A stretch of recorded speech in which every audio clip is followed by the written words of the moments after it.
Hürmetli vatandaş, bugünkü leksiyelerimizni sözleyimiz ve vaziyet doğrusu toxtalamiz. Bugünkü sağış 2025 yıl 5. ayının 3. günü öptüğü şembe geçirinler. Leksiye dersi Hacı Rozi, Washington'dan sözleyimiz vatandaşlar. Bugünkü vaziyetimiz nima deseniz, bugünkü vaziyetimiz birinchi olup Avrupa İttifaqı Jungo'ga özünün meydanını bildirip ötdi. Mesela yakından beri sizlerge ma'lum ki Amerika Qo'shma Shtatlarining prezidenti Donald Trump tamoyli beji siyosatini butun dunyoga qaratganda Avrupa İttifaqı biraz qaydigandek bo'ldi. Endi o o'zining davlat manfaatidan chiqish qilib shunday qildi deyli.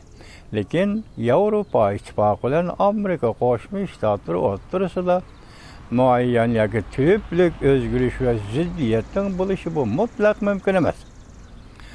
Xitoy Kompartiyasi shunday ziddiyatni teriyman, shu ziddiyatdan foydalanmanda shuncha kuchab paxta aqmaydi vatandash. Bu qatam o'tganda biz 4. ayning 28 kunida dedik, Avrupa İttifaqı Jungo'dan import qilingan ma'lum masalan havo bo'shlig'i faoliyatlariga kerak bo'lgan uskunalarga 66.7% tamojni beja qo'ydi degan edi vatandash. Endi so'nggilardan aytib, bu yerda bir prinsip, Avrupa prinsipi, bir o'xshashlik yoki savdo tartibidagi o'xshashlik bu mutlaq qoida. Biz prinsipga Jungo'ga yo'l qo'ymaymiz. Savdo o'rtasidagi o'xshashlik, masalan, davlatlararo o'xshashlik, tijoratga o'xshashlik yoki manfaat nuqtai nazari, sening manfaating, mening manfaatim biroq farqli deydigan ko'z qarashlar bo'yicha biz Jungo'ga hargiz yo'l qo'ymaymiz. Shunday qilib Jungo 2021 yil Avrupa İttifaqida 5-6 nafar parlament a'zosi embargo qo'ygan edi. Bu embargoni asosan bekor qilib, endi buning odati bo'yicha Xitoyning endi Avrupa İttifaqi xushomad qilishga boshladi. Başta aytgandek, Amerika bilan Avrupa İttifaqi o'rtasida ziddiyat salma ahmaq Xitoydan vatandash. Shuni qilib bo'lmoqchi bo'lib edi. Endi mana tungilardan Avrupa İttifaqi o'zining prinsipini, prinsipal maydonini Jungoni oxiri chaqiri qilib dunyo tartibiga, dunyoning tartibi deganda asoslig'i hozir tamojni beji ustida ketayotganda savdo tartibiga loyiq va muvofiq harakat qilishga undab, Avrupa İttifaqı o'zining qarorini ko'rsatdi vatandash. Ondan boshqa biz sizlarga so'zlab keldik, nima dedik? Amerika Qo'shma Shtatlari tamojni beja qo'ydi Jungo'ga 125%, 145%, oxirida 245% gacha degidek. Shunday tamojni beja qo'yganda orqa o'ch elish xarakterlik Jungo 125%lik tamojni beja. Shunday Amerika Qo'shma Shtatlari 245%lik tamojni beja. Shu tariqada hozirgacha o'ttirg'a chiqqan bir gap, Amerika Qo'shma Shtatlari bilan Jungo tamojni beja yoki savdo suhbati o'tkazish kerak. Savdo suhbati orqali endi o'ttirdagi masalalarni, masalan, savdo tijoratga bog'liq bo'lgan masalalarni hal qilish kerak dedi. Lekin Jungo nima dedi? Yo'q dedi. Biz adoqchi elishimiz dedi. Biz hargiz bosh egmaymiz, tiz pikmaymiz dedi. Tunigan kuchi sizlarga so'zlab keldik vatandoshim. Men shu vaqt vatandoshlar misol qilib bir narsani degan edim. Jungoni yo'q degizish yomon qiyinga to'xtaydi. Jungo yo'q deganda keldi, o ma'qul deyishga boshlaydi. To'g'ri, shunday bo'lib chiqdi. Hozir men 2 kundan beri Jungo savdo ministrligining Amerika Qo'shma Shtatlari bilan savdo suhbati o'tkazishga tayyorlanganligi o'tirg'i chiqdi. Hatto buning uchun Gong'an bu Xitoyningki jamoat xavfsizligi ministrligining ministri Wang Xiaohongni Amerikaga avatdi. Yoki Amerikaga kelmay 3-chi bir davlatda suhbatlashsin mayli vakil bo'lib Wang Xiaohong keldi.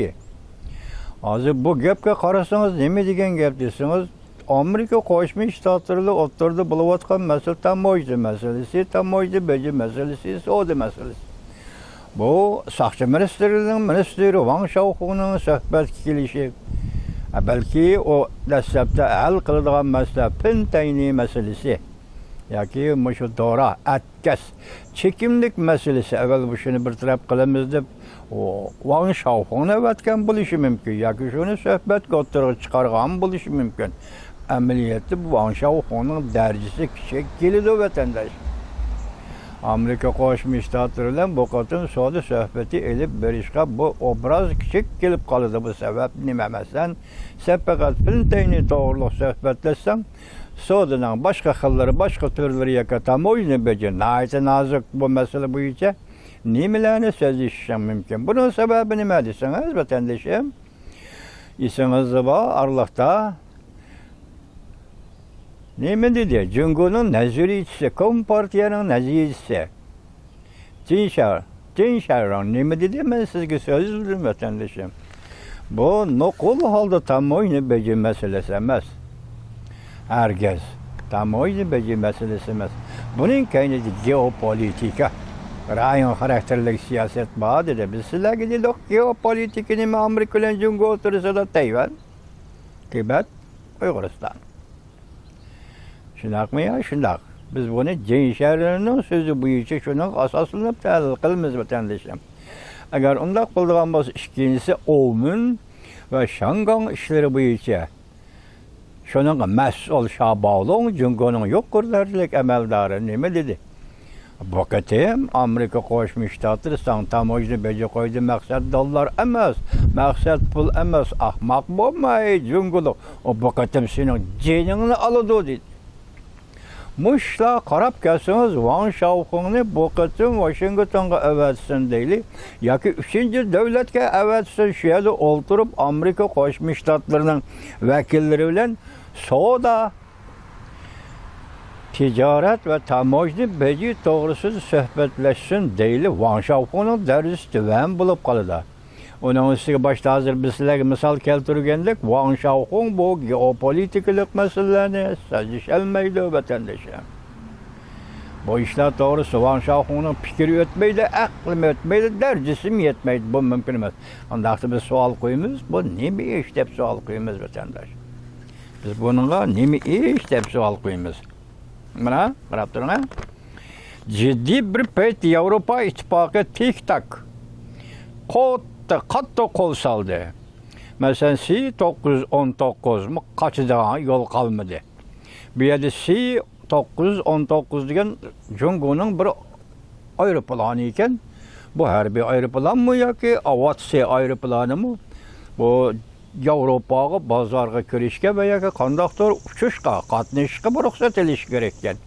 Yevropa ittifoqi buningga eng kam deganda 3 yil, yuqori deganda 6 yil vaqt talab qildi degan gap, amaliyotda buni rad qildi degan gap.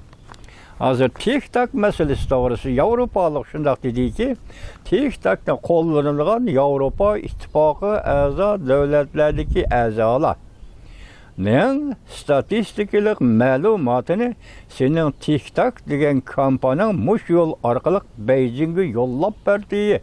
Shunlashqa biz sendan norozi. Bugungi xabar nima deyildi? Buni 600 million yevro jarimani qo'ydi tik-takka. Mana shu sabab bilan hozir Yevropa ittifoqi qator sabablar bilan Yevropa ittifoqi Jungo quratgan maydonning qandaq maydon ekanligini ko'rsatadi vatandosh. Endilikda hozir dedi partiya ichida, Jungo Kompartiyasining partiyasi ichida suhbatlashish tarafdorlari, masalan, bularni mo'tazillar guruhi deb baqina. Xi Jinping belgilagan prinsiplarni og'dirib tashlab, Wang Xiaohong'ni Amerika bilan sulh qilishga avatdi. Başta sözlep olduk vatandaşım.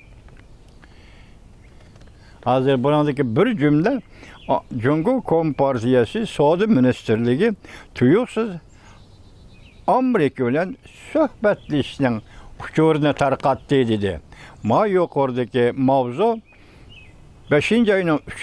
günü Valley Torbetida e'lon qilindi vatandaş. Endi shundoq kelaylik, 3-chisi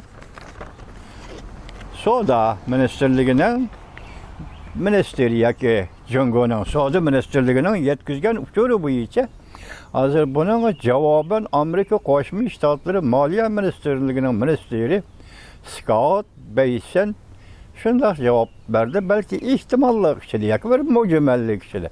Balki bu suhbat bo'ladigan bo'lsa, oldimizdagi 12 oyda yuz berishi mumkin degandek bir gapni qilibdi.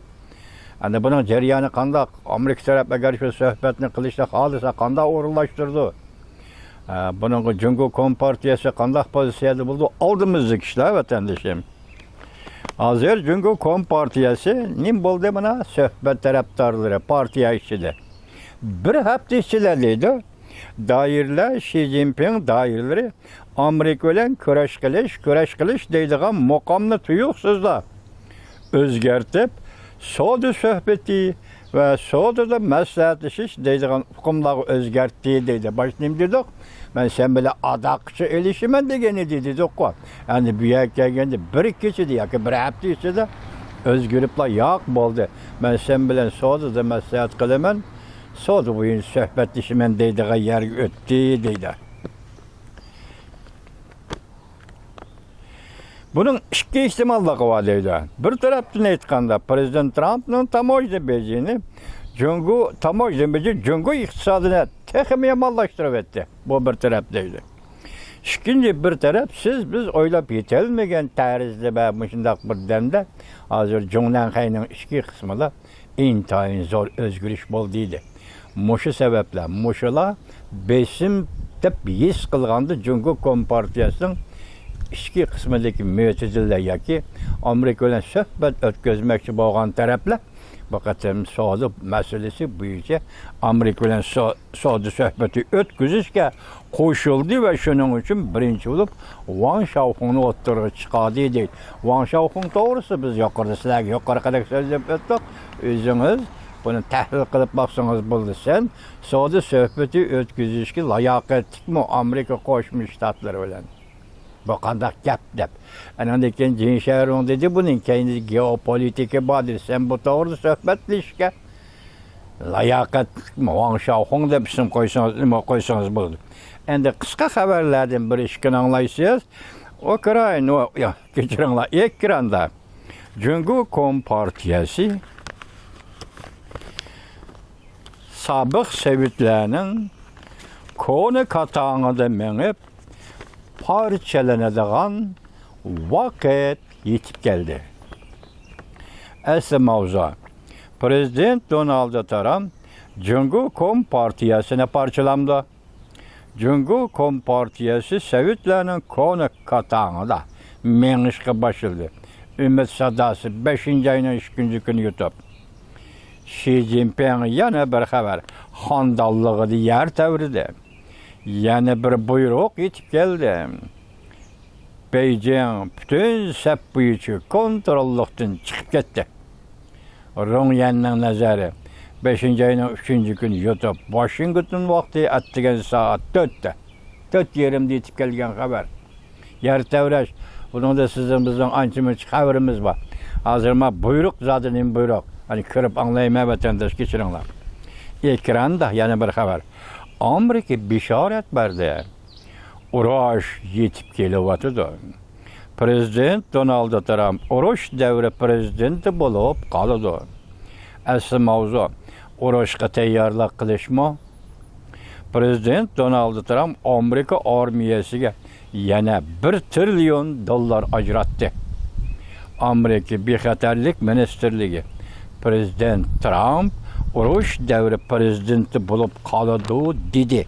Umid sadasi 5-oyning 3 kuni yutib.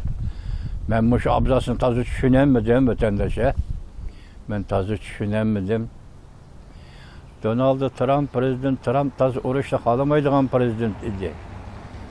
Endi vaziyat zo'rlab kelsa qanday bo'ladi uni?